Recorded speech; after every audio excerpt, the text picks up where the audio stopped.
What is intellectual work?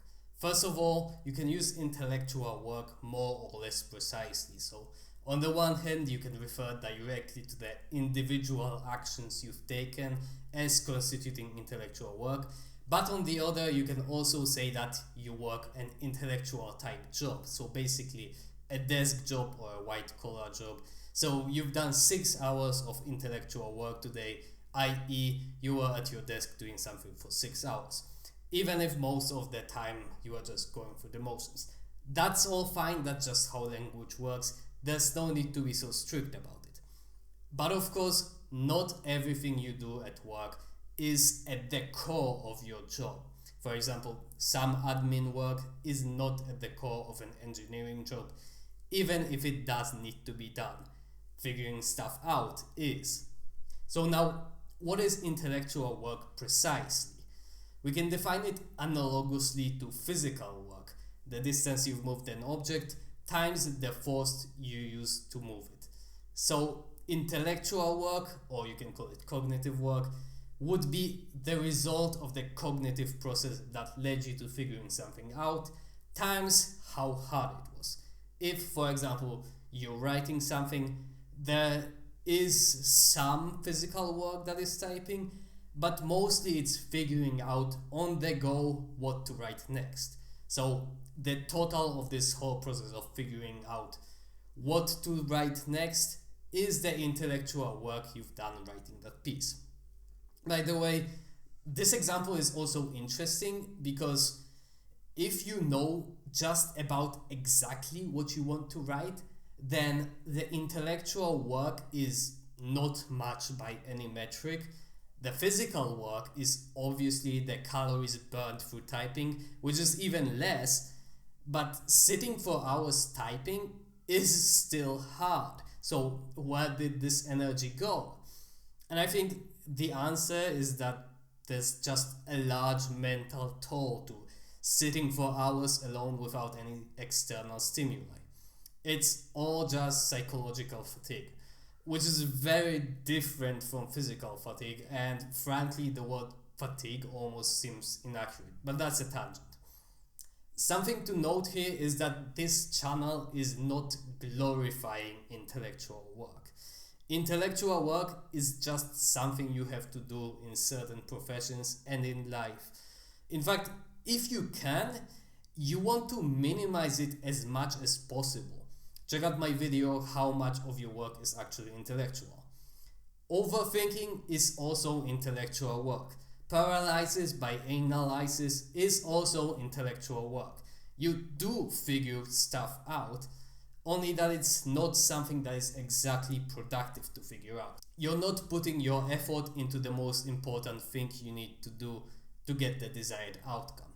If you're spending hours comparing different monitors to buy, you will learn a lot, but it would have been more productive to just pick one that looks decent. It's the same as physical work. If you push a block around in circles, you're doing a lot of total work, but you're not getting it anywhere. It's like what they tell you at school, how when you carry a bag of groceries, you're doing no work.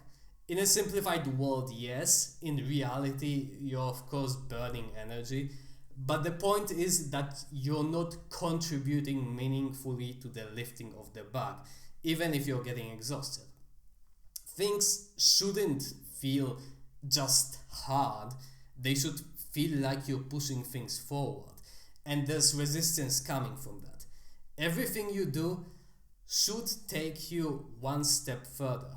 Think of it like pushing on a wall of blocks where only one is movable. It's not a big grind, you're not trying to push the immovable blocks as hard as you can, just throwing your energy at the problem, like a CEO of a megacorp that thinks that any problem can be solved by throwing more money in it. Instead, you're only filling out each block one by one, and when one budges, you put energy into it against its resistance. When you're trying to understand a concept, you don't think really hard and contract all your muscles and really apply yourself. You look at the concept, Search for the next thing that will move your understanding one step forward, assimilate that information, search for the thing that will move you one step further, and so on. And that happens from second to second. It's not unlike a game of chess. But if you're fatigued from really trying to work hard, then you just don't understand the process. You believe you should be working hard, so you put that as your goal as opposed to a side effect. And the type of fatigue that you put on yourself is one that shouldn't even be there in the first place. So you just end up wasting energy. Now, having said that this channel is not glorifying intellectual work, it is a little bit, because in most of the tasks in today's world, especially in intellectual type jobs, the heart of the resolution is figuring out how to best tackle the problem.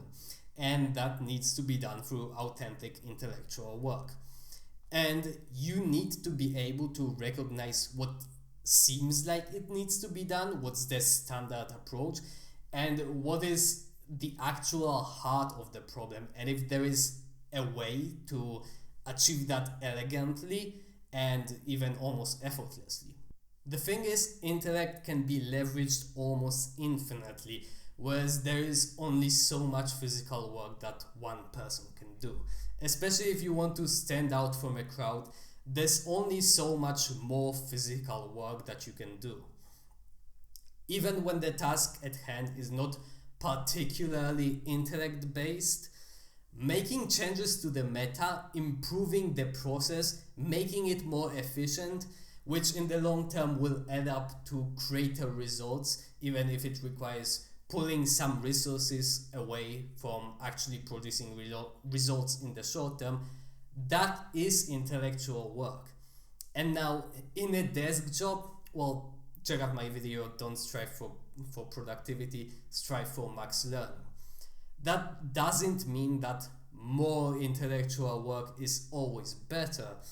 Ultimately, you need to do the work that will give you the best result.